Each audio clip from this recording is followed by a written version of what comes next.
Welcome to another episode of Social PR Secrets. My name is Lisa Beyer, and I will be your host. If you're wondering how in the world to grow your brand organically on Instagram, you are in the right place. This is the right episode for you. Today's guest is Hugh Rees, and Hugh and I talk about all of the ins and outs of Instagram. And why is Hugh the best person to listen to today? He just published a book that he has been working on for over a year on how to master Instagram organically. It doesn't stop there, though. It also goes into the paid side of Instagram and the customer journey. So in today's episode, Hugh and I chat about the ins and outs of the pains and the gains of Instagram and what you should and shouldn't do, and how to use Instagram for public relations. Enjoy the episode, and namaste.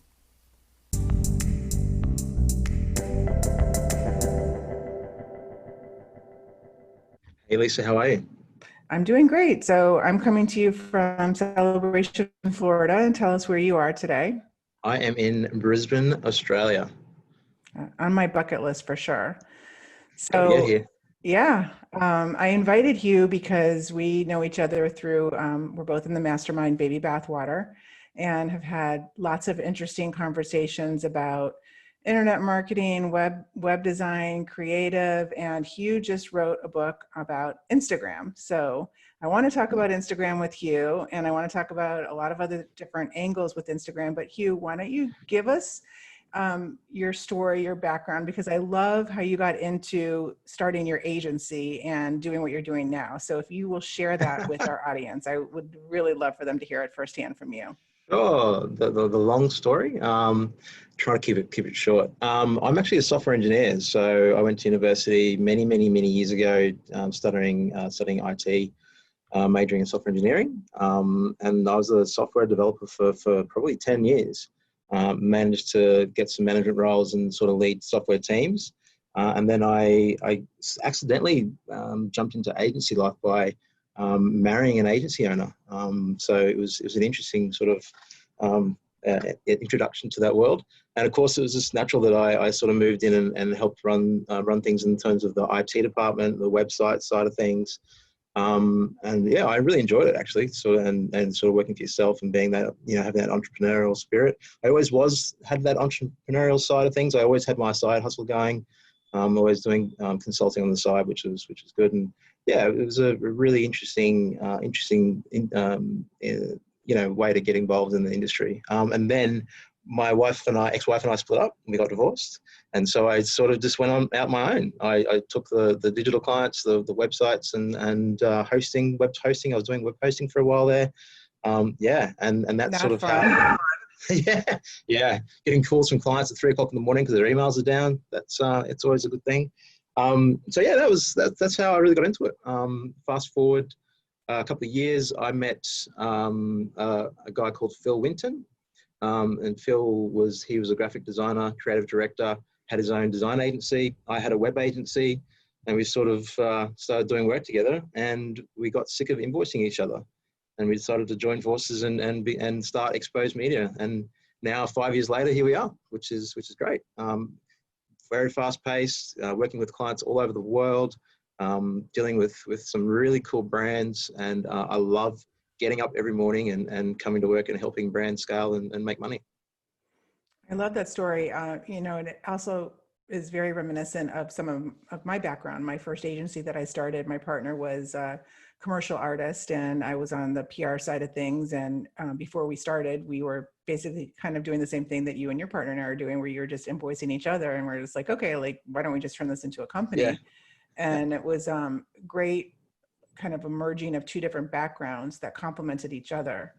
And what I also love about your background is the tech side and the IT side, because when you're working with, anybody in marketing, digital marketing, to not have an understanding of how things work on the background, I think is really limiting. And, the 100%. people that don't have it. Go ahead. Yeah, you're totally right. And I think that's really helped us get to where we are.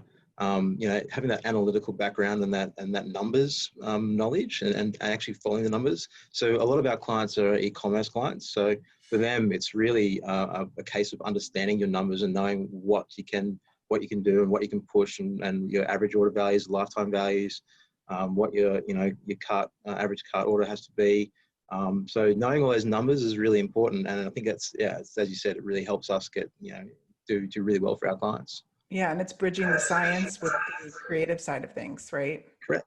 Yeah. Yeah. 100%. Yeah. And then obviously, yeah, that's right. With Phil and the creative team that we have now, supplementing that and building amazing creative at the moment for our clients, as well as doing the media buying and website design and website conversion optimization. Yeah, it's a really beautiful thing. So your agency is offering basically end-to-end full service digital marketing. What are some of your main offerings? Yeah, so I really dislike that full service agency model, and I really, for a while we did it. Hey, we can do everything. We can build your website. We can do your marketing. We can write your copy. We can do your creative. I just found that it was spreading us too thin. It wasn't until we really niched down and sort of basically said we're an e-commerce growth agency. We help e-commerce brands scale. Once we sort of found that niche, that was when we really started to accelerate. We still do full service, but we just don't promote the fact. So we usually get a brand on board with their digital marketing, so paid media through Facebook or Google or Snapchat or whatever platform they want to be advertising on. And then from there, we figure out that their website doesn't convert. Well, luckily we have a team in-house that we can actually, be very agile and develop new landing pages and tests and split tests, which is great. And then we have creative issues with our media buying clients. Oh, you have problems with creative? Well, we have an in-house creative team. So it just complements, and having those internal departments really, really does allow us to be a really agile agency and help our brand scale. Well, speaking of platforms, you just wrote the book on Instagram. So tell us a little bit about the book and how you landed on writing this book. And we'll get into, I want to kind of pick your brain and share with our audience Sure. some of my favorite parts of the book, but go ahead. Definitely. So yeah, I've been working in Instagram, my personal Instagram, for probably 2 years now. I've always been intrigued by the platform and trying to figure out how to make it work. Obviously, there's a lot of people who've made a lot of money on Instagram just from influencers and organic social media. We do a lot of paid for our clients, so that's great. We can reach people through paid media. That's amazing. But it really intrigued me. How does someone actually crack the code and start building an audience manually? If you don't have the budget to put in paid media behind it, how can you grow a brand? So I doubled down about 2 years ago. Really spent a lot of time trying to figure out. I tested a whole bunch of stuff, and I've done a whole lot of things. I've failed miserably at a lot of things. I've done some things I shouldn't have done. I brought likes. I did follow. I used bots, and I did all that sort of stuff. And so I wanted to see how it worked. And I got to the point where I think I've really started to crack it for myself. And then we started offering it as a service for our clients. And then that's where it really took off. And I knew we had something. And not many agencies or not many people that I know really have that as an offering. So it was a really good way for us to sort of diversify and again, niche down in something and get another revenue stream for their agency. And also grow my personal brand, because I've always had the dreams of having a brand for Hugh Rees, not just exposed media, which is great because exposed media is what, where my living comes from. And we do really well with that, but I also wanted to sort of create my own space and have my own platform to reach to an audience. Which is so important. Yeah, 100%. So that was sort of how I got into it. And then from there, because we were offering it to our clients and had some success, I thought, well, what can I do? What can I offer my audience that I know they're interested in? And I started to ask a few questions from people, asking my audience what they really wanted. And everyone wanted to know about how to do organic Instagram. So it was just a natural progression to write a book about how I do my process and how I work it for my Instagram as well as my clients' Instagrams. And that's how the book was born. It took about, I'll be honest, it took us about 8 months to write the book. Many iterations, as you probably well know, as an author yourself, trying to find the right balance and how to get your message across and right for your audience. And yeah, so it was a bit of a labor of love, and we finally launched it 4 weeks ago now, I think it was. And it went crazy. We did my own little sort of launch for it. Got a bestseller on Amazon, which is great. And the feedback's been amazing. So I'm really excited to see where that goes and how people start implementing those tools or those strategies that I put into the book. Well, congratulations on the book. And Social PR Secrets is all about how to optimize and socialize and publicize a lot from coming from an organic standpoint. So can you share some of your Instagram secrets from your book? And Definitely. then I'd also love to hear your thoughts on some ways, do's and don'ts of using Instagram now today in this pandemic that as we're recording, we're in the midst of the lockdown, and Correct. Yeah. there's a lot of pivoting that has to go on. So let's talk about just some of your favorite tips from the book and then get into some new ways of using Instagram during COVID. Sure. Sure. So there's no real quick and easy way to sort of crack it on Instagram and grow a brand and grow your reach or your audience. But what I try to do is I try to build it into 3 different pillars. So the 3 main things that we need to focus on Instagram is content, community, and hashtags. They're really the 3 things that if you get all 3 right, you can really scale and reach people quite fast. So content is obviously really important.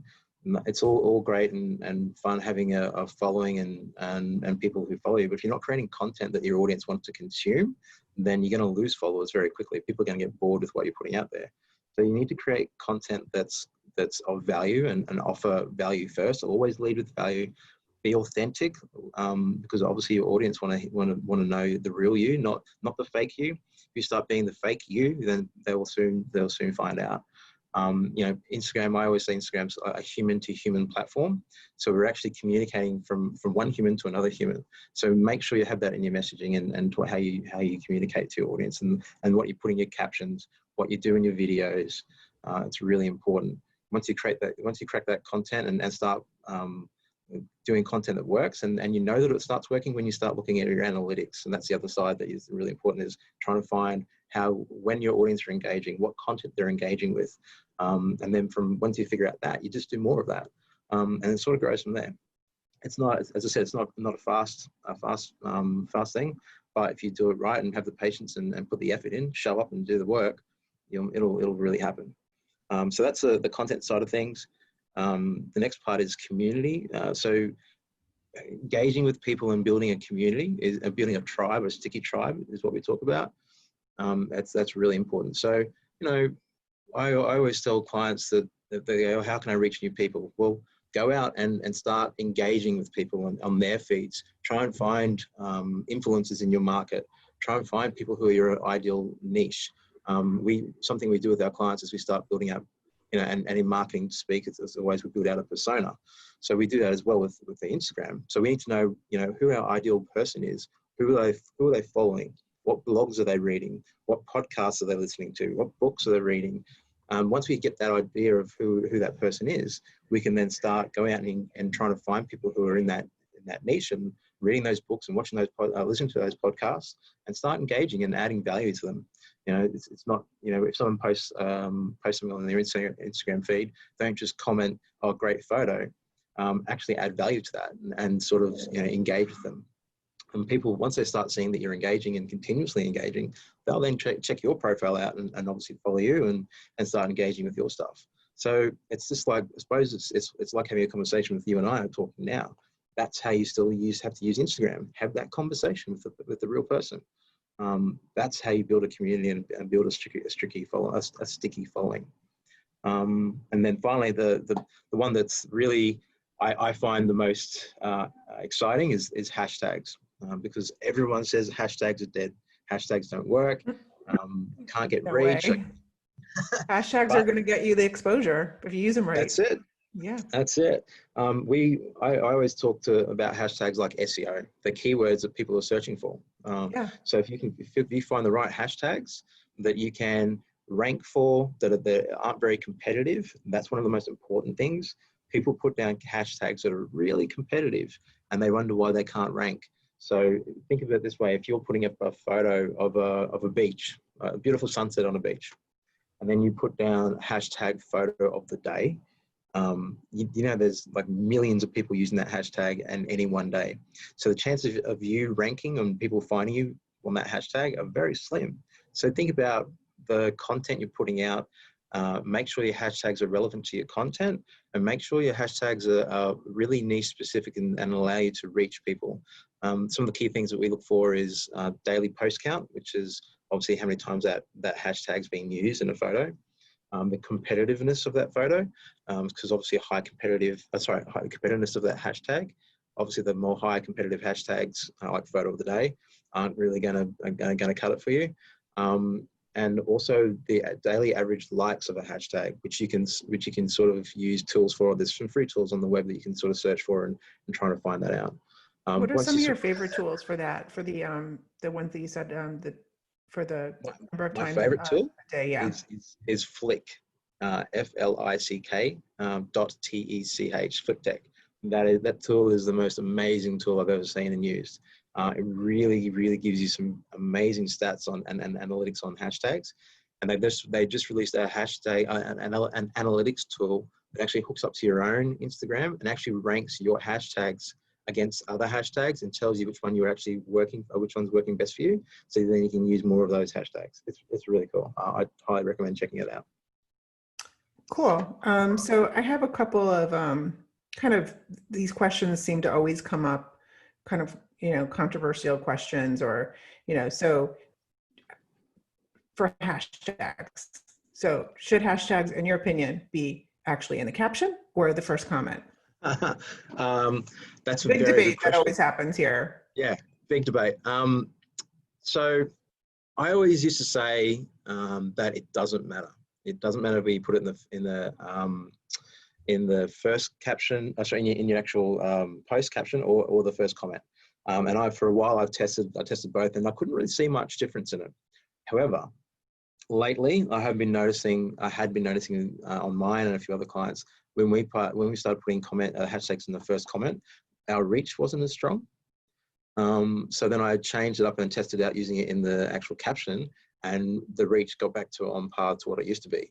So I'm not sure if there was a tweak in the way the algorithm works and how it ranks, but I definitely saw a bit of a drop by putting it in the first comment. The other thing about that as well, the tools that now analyze hashtags, so like Flick, for instance, they can't read hashtags in comments. So if you want to get stats on your hashtags, you have to put them in your actual caption. Right. Yeah. So I've always been like pretty adamant about hashtags being in the actual caption for multiple reasons. I mean, I just think that it's packaging it all together, right?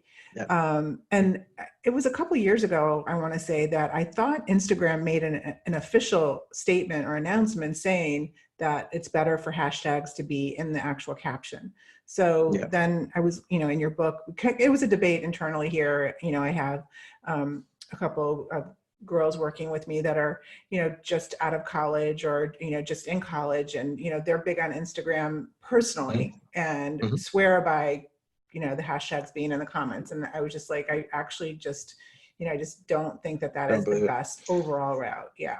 Yeah, I actually had to re-edit the book before it launched, because in the original book that I had, I actually was very much on the fence. I was like, oh, it doesn't matter. Yeah, I actually had that version then. That's what we were all looking at. We're like, what does Hugh say? Yeah, and then because that's before Christmas, that's what I was saying. But after Christmas, definitely something's changed. Instagram have come out and they have actually said a few things that they say that it doesn't matter with the algorithm. So I think the hashtag's one. The other one is engagement on your posts doesn't actually, in the first half hour or the first hour of posting, doesn't actually affect your ranking or whether your post will go viral or not. They actually came out and said that doesn't matter.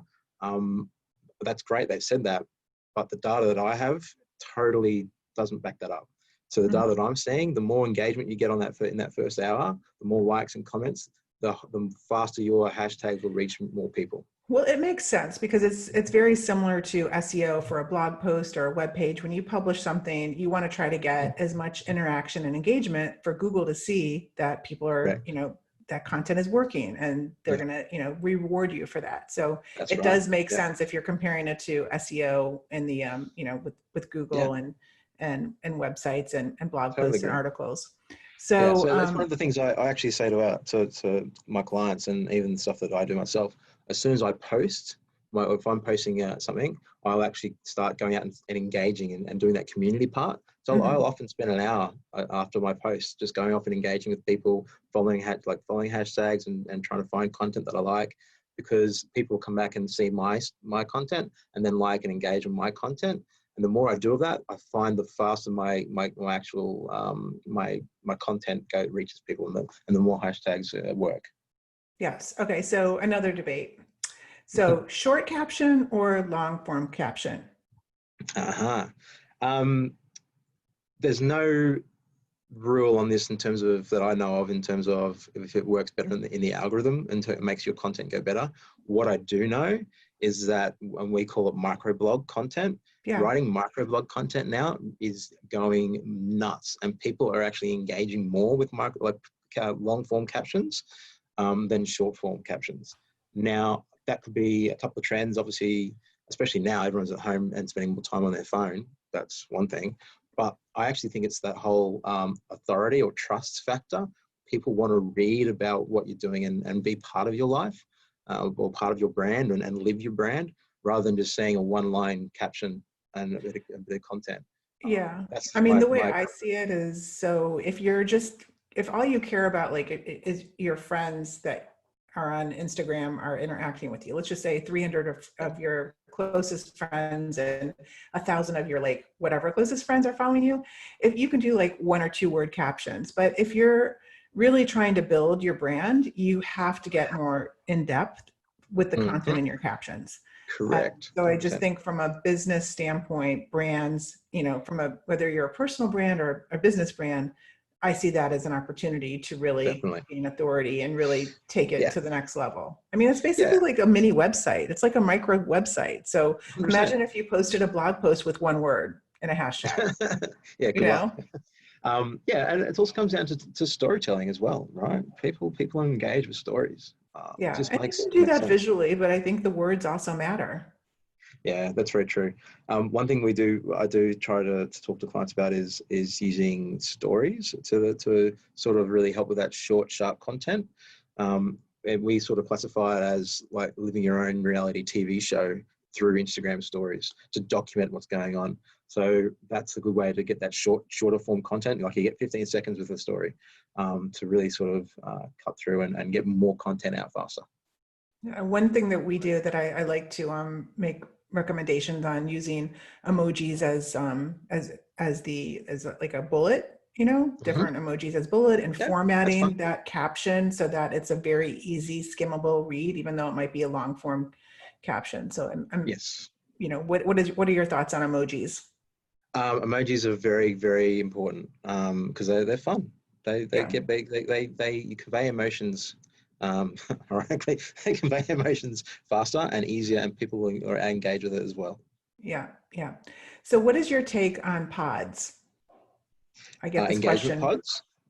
On Instagram pods, engagement pods. Yeah. So engagement pods are essentially a group of people in one group where essentially you'll put up a post and then someone will go and like and comment on that post. I've used pods very heavily over the years.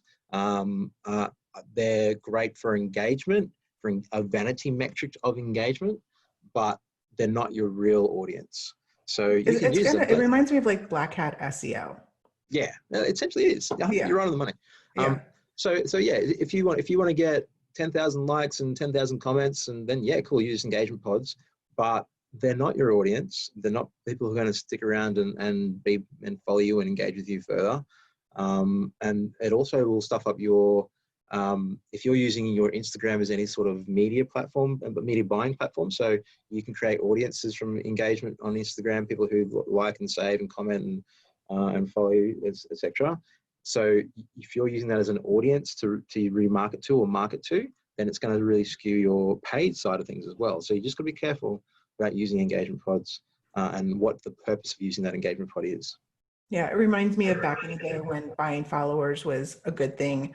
People wanted to buy followers on Facebook, and then what ended up happening is you had 10,000 or 100,000 followers that really were not your audience. And then when you're doing paid and you're doing retargeting, nobody's buying because they're not really. It's just like a vanity number.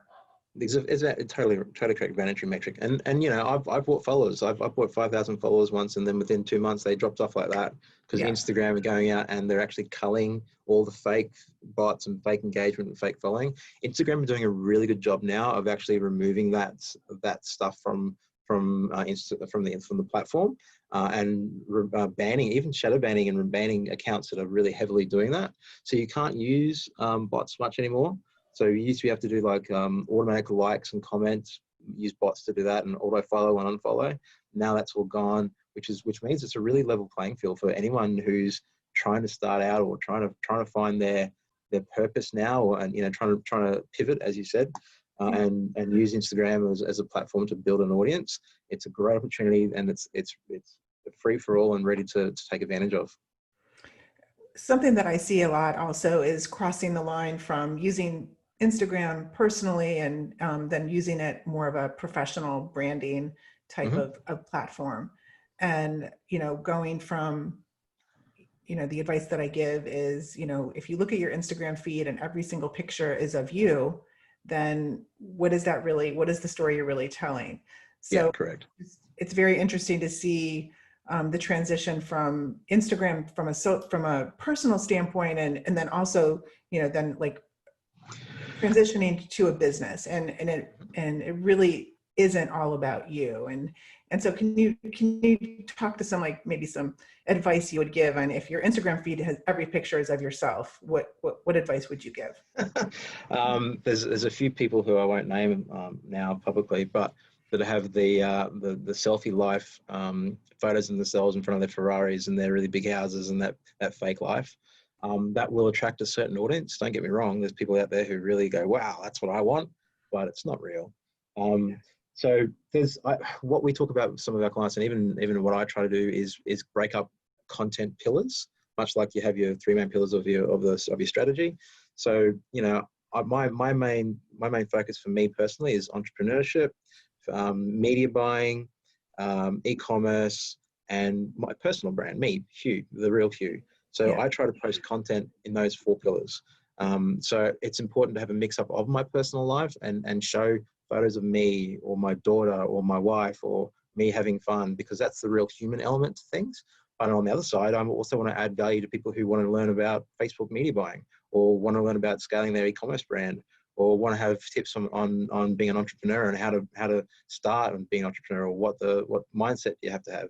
So all of that stuff, I make sure that I'm consciously creating content around those pillars, so I'm creating a broad range of content that people would want to consume. If I just post photos of my daughter Willa, then I'm probably just going to get a whole bunch of people who want to see baby photos and think they're really cute, rather than entrepreneurs who are looking to scale their businesses, who are my real audience that I want to reach.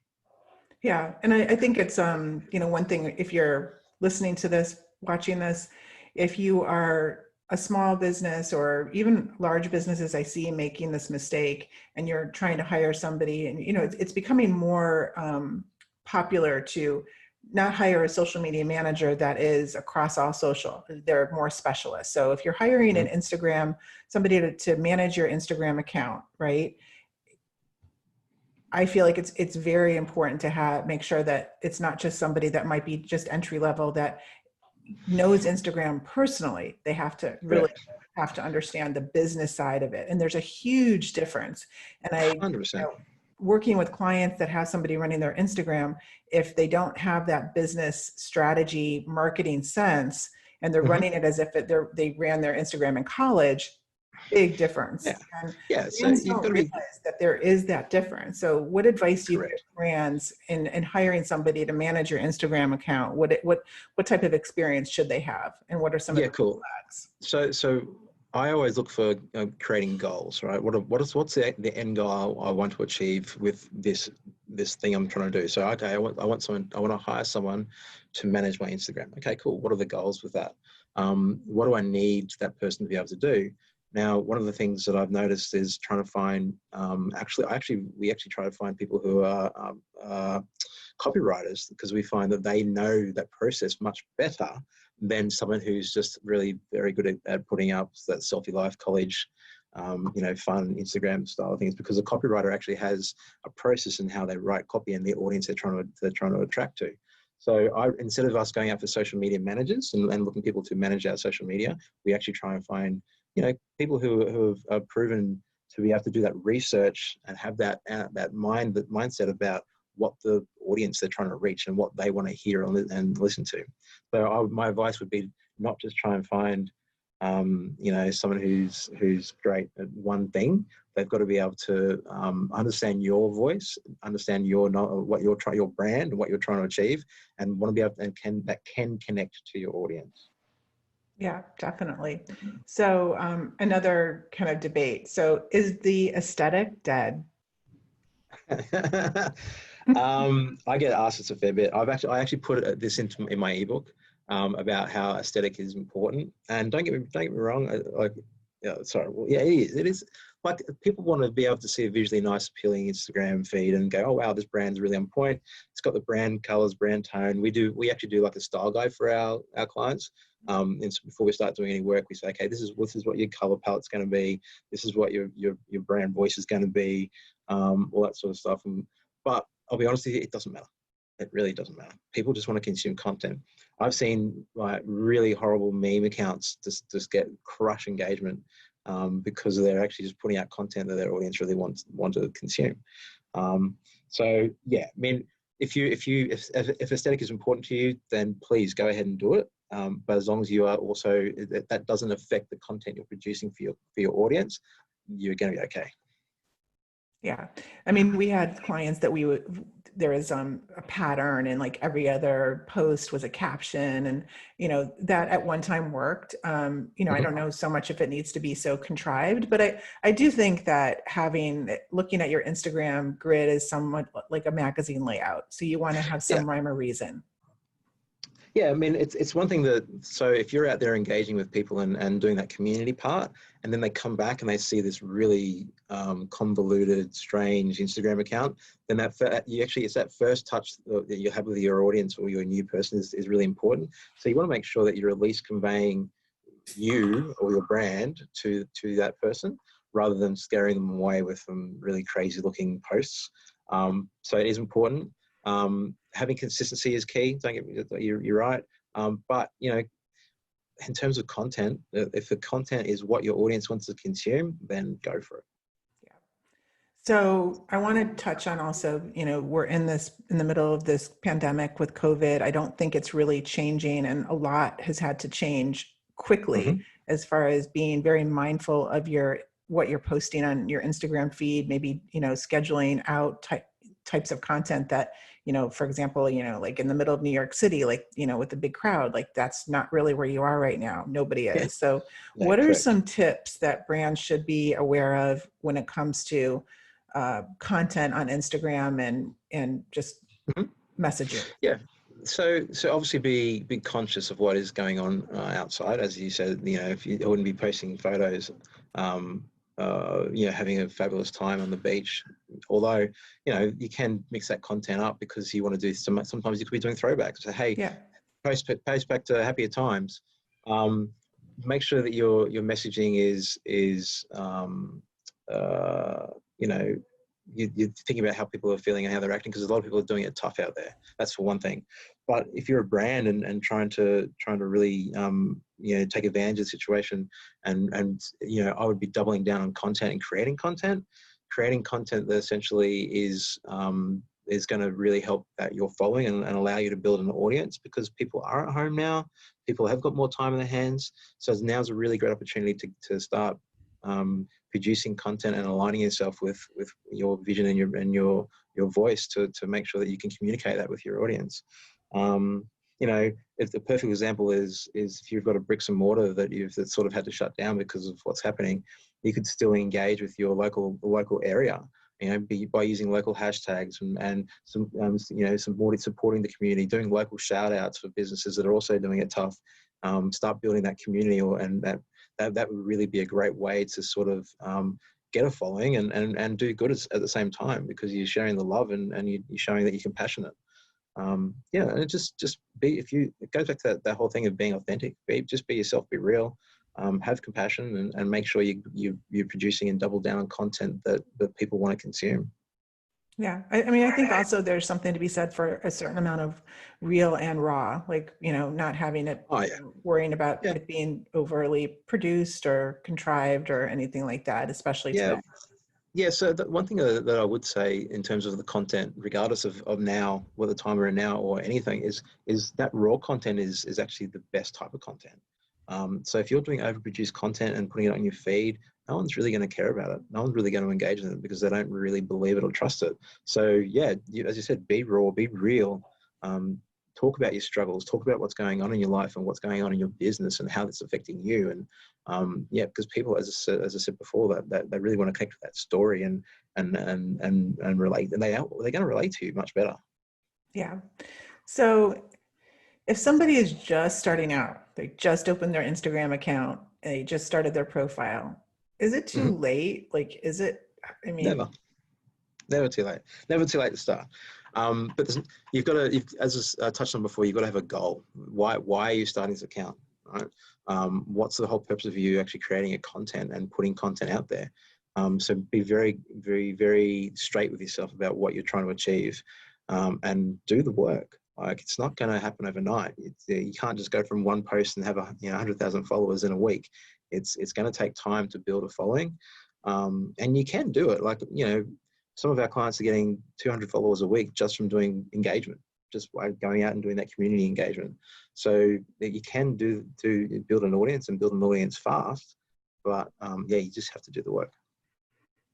Just a funny story behind that. So I can remember when Instagram first came out, and it was about maybe 6 months or not even a year after it launched. And, I joined right away, and then I wasn't that active. And then all of a sudden I was like, oh, I just totally missed it. Like, I totally missed it. Like, and I look back now, and like, that was so dumb, to even think that, you can't get caught up in that whole. Correct. It's funny, I don't practice what I preach sometimes. Like, I tell clients to, and even in my book, like, be consistent, post every day, post content. Myself, like, I am a busy entrepreneur. I run an agency with 20 staff. We've got, 50 odd clients around the world, and we do some crazy stuff. And I also have a home life. I've got a 2.5-year-old. So my life's very hectic, and I don't often get to post the content that I want to post. We tried even using like scheduling programs, and I'm nothing against scheduling programs. They are very helpful, and they can make you, it can achieve some things for you, because you can schedule a lot of contents ahead of time and press a button and have it all posted. But I found that using those programs actually diminished my reach. So it actually affected how my posts are reaching new people with hashtags. So I stopped using that. But yeah, it's never too late. I'll just say you have to do the work and make sure you're posting consistently, doing the community stuff, doing the hashtag research, and you'll be surprised how fast you can achieve a following and build an audience.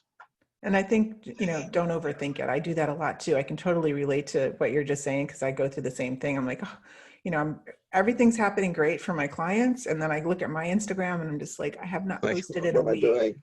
Yeah. And I do this when I'm looking at the caption going, what am I going to write? And then I'd write a caption and I'm like, oh yeah. And then I delete it. And I'm like, that's just, yeah. Look, the struggles are real, but Yeah. What's your take on frequency? So, I mean, do you feel like, just how often is enough, and what is too much?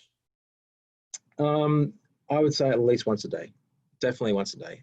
You have to see how your audience consumes content, and I would say the more following you have, the more content you would need to produce. So the way the algorithm works, and essentially it tries to get your content in front of the person who thinks it's the most relevant to at that time of day that you're posting it. So if you have a bigger following, probably twice a day, but don't just post content for the sake of posting content, and don't post content that isn't of value. So I just went through my book launch, and this is a real story, and I'm happy to share this with everyone. So before we did the launch, so it was like a 2-week launch period. My content was very sporadic, but it was meaningful, and I was reaching my audience and trying to engage my audience. I had an engagement rate of about 2.5% on Instagram, which isn't amazing, but it's about average for the amount of followers I have. As soon as I started doing my posting twice a day for the book launch, my audience didn't like it, and my engagement dropped. My engagement went below 1%.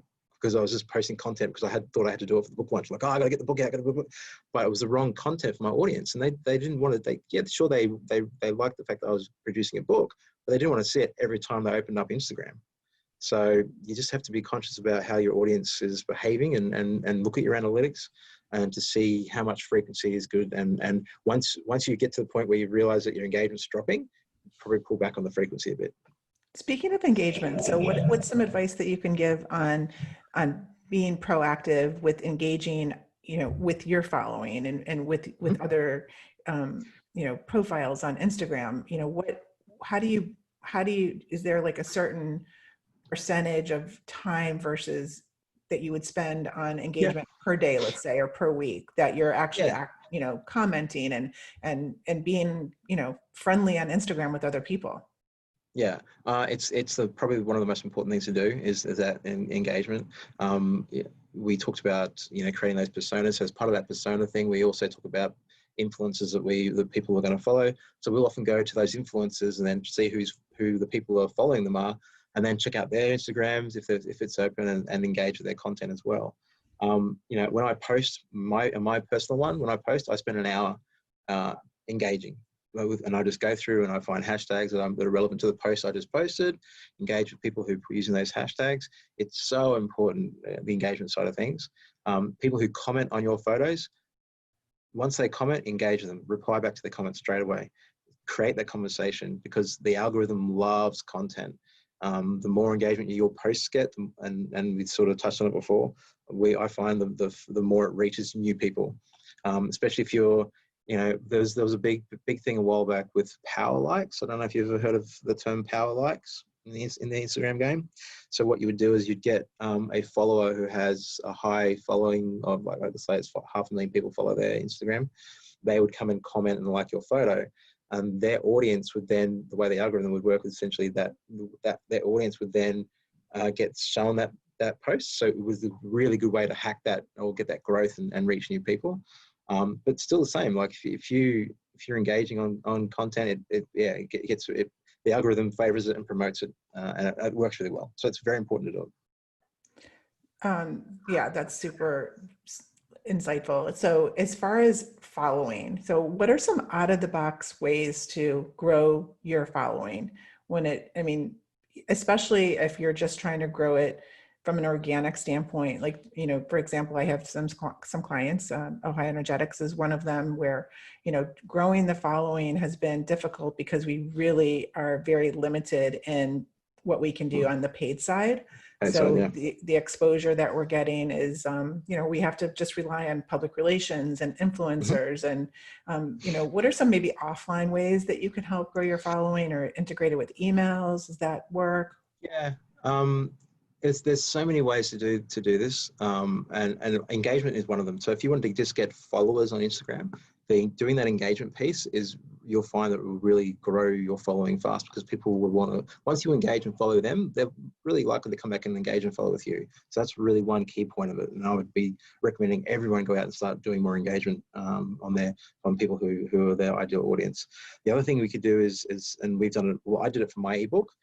So we basically had a whole bunch of freebies we were offering. So we did like short ebooks on hashtag, the algorithm, content, and account setup, and offer that for free. So people would then download that for free.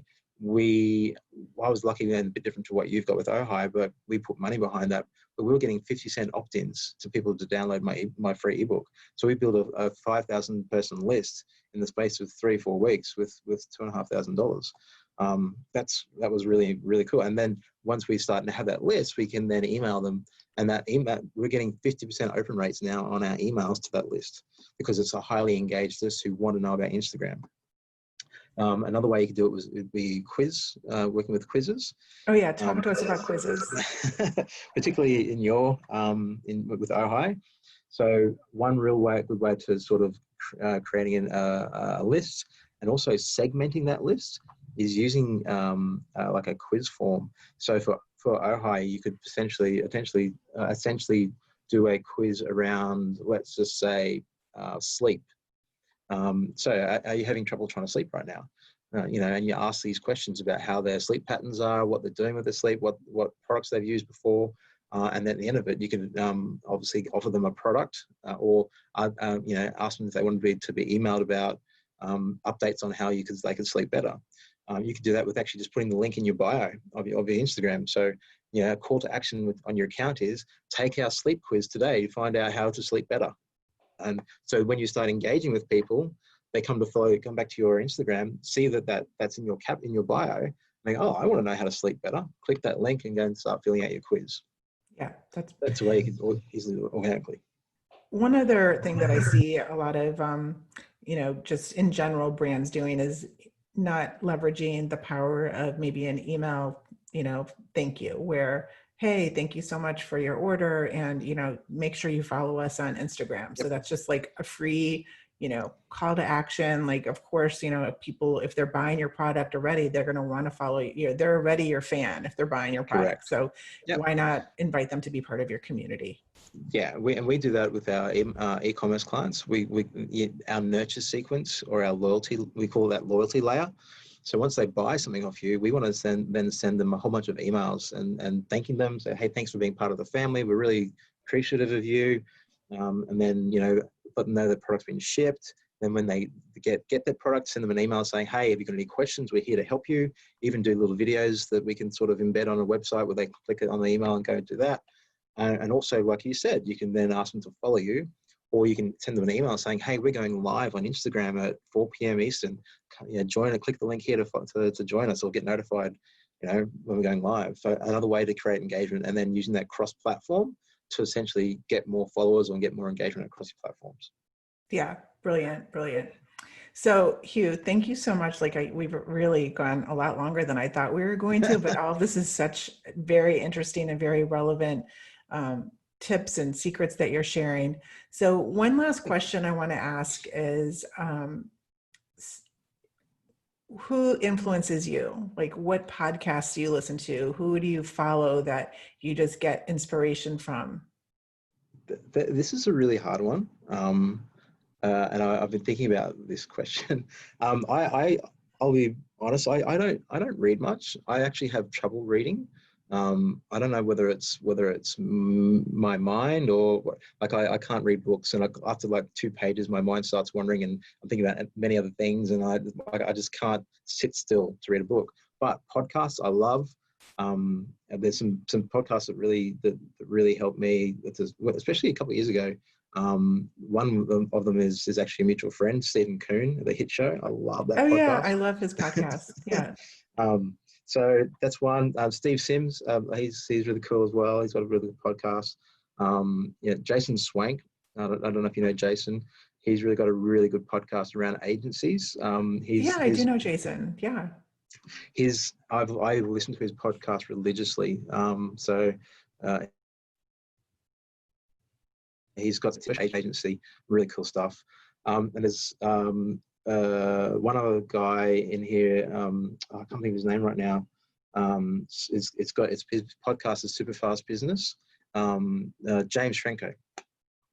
He's got a really good podcast here. So I like that. I like listening to podcasts. The other thing that I find that's really important is networking. Like someone who is a mutual friend of ours as well, Kat Howell. I'll name drop her. She said once that if you walk into a room and you don't feel like an imposter, you're in the wrong room. Mm-hmm. So that's something that's always stuck with me, and I always try to be around people that I think, they may not necessarily be smarter than me, but they've done the thing that I want to do. So be around people who have done the thing you're trying to get to, or be where you're trying to be, because they'll 9 times out of 10, if you ask them a question, they'll give you the answer. Yeah, actually, I think Kat Howell is a perfect example. Like, she definitely is very inspirational to me, and just watching any of her lives, or just how she does her captions and mm-hmm. her posts are just brilliant and super creative, very, very creative and raw, real, and, not really worrying about, what somebody is going to think. That I think is the key, is that you can't worry about, well, what is this person going to think? Or am I doing this right? You just have to do it and be you. And she is, 100%. Kat Howell is her. Like, she's being doing her. It. Yeah. Yep. I agree. Yeah. 100% agree with that. Yeah. So part of the Encore, one more part here. So Digital Detox Secrets is a book that I wrote, and it's about how to create digital work-life balance. And Mhm. we're bringing this into the podcast, especially with entrepreneurs. Entrepreneurs are, if you're in the digital marketing space and you're an entrepreneur, a business owner, it's a double-edged sword. It's very Yeah. hard. It's like, when do you turn it off? So what are some of the ways that you do to kind of take that reset and keep that creativity going without working 24/7? Yeah, this is again a tough one, hey, because I don't know whether I'm a very strange individual, but my mind doesn't switch off. So I literally work 24 hours a day, and it drives my wife nuts, and it often drives me nuts. But it also inspires me because it actually drives me to do more things or try new things, or oh, I've got to do this, or I want to do I want to try this thing over here, and this is this shiny object syndrome. That's me to a T. Like I'm like, oh look, dog with a fluffy tail, let's go. My only real like downtime then and places where I can actually unwind is at networking events like Baby Bathwater. For me, that's the perfect downtime. That's when I can actually switch off and just be around other people, and sort of just soak it all in, as well as. And this is going to sound corny, but my daughter, like my 2.5-year-old, like she's at the age right now where everything's new to her, and that for me is really amazing, and the opportunity to just sort of just to switch off from the world. She sort of gives me that reset, and also gives me a reason to do what I'm doing. Like that's the other thing. Like not only she's my savior, but she also is my driving force. So Yeah. I think every entrepreneur can relate to the 24/7 inspiration. It gives you that rush and that drive, and you don't really want to stop because you really love what you're doing.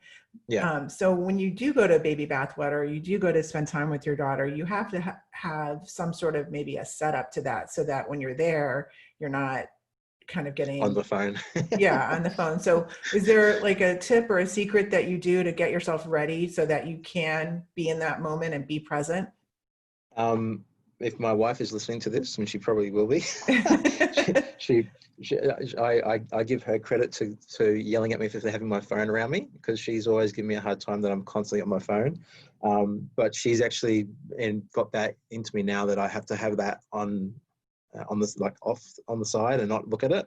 Yeah. And I'll be honest with you, without that, I would literally be on the like doing the phone thing all the time, because you have to disconnect a little bit, and to sort of get away with it. Like I actually don't watch much TV. Like I don't, everyone talks about Netflix and series or whatever they're watching on the internet.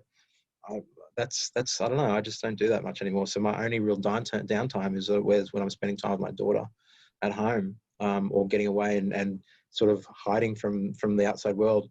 If I don't have my phone on me, my clients can't reach me, my staff can't reach me. I'm not forced to look at client accounts. I can't look at client accounts for it. So that's the only real way to get away from it. So you just you leave your phone off, or? Off, totally off. Got to be. Yeah. Otherwise, it's like, oh, it just buzzed. What? Someone wants me? Yeah. Yeah. Notifications. Yeah. I don't know. As I said, it's sort of the corny thing, but that works for me. Like I don't have a lot of entrepreneurs have like a routine. They have like the get up in the morning and they've got to do their meditation and they've got to have their do their thing, and that's just not how I operate or I work, and that's never really worked for me. So I don't have that sort of, I need to go off and meditate and journal, and that's not me as an entrepreneur.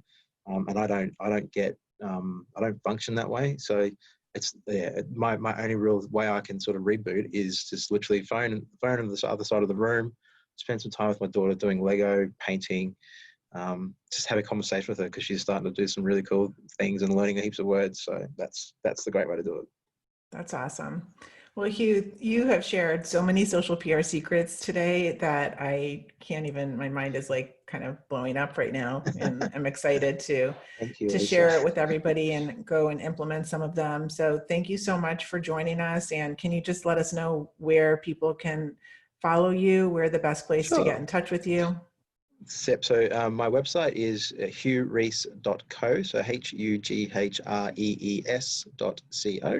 My Instagram is Hugh_Rees.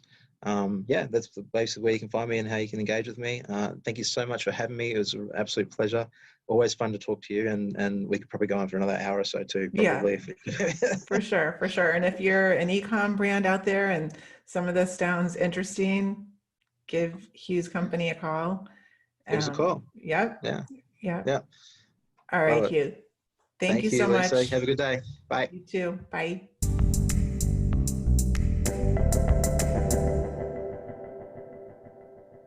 Thank you for listening to this episode of Social PR Secrets. If you like what you heard, check out the book on Amazon or follow our blog at socialprsecrets.com. This episode was sponsored by The Buyer Group, a social PR agency striving to keep our balance in the digital world, practicing public relations, social media, and search marketing, while occasionally drinking a glass of wine or two for the best creativity and results. Thank you all for tuning in. If you would like to get a free chapter of Social PR Secrets, go to socialprsecrets.com/free.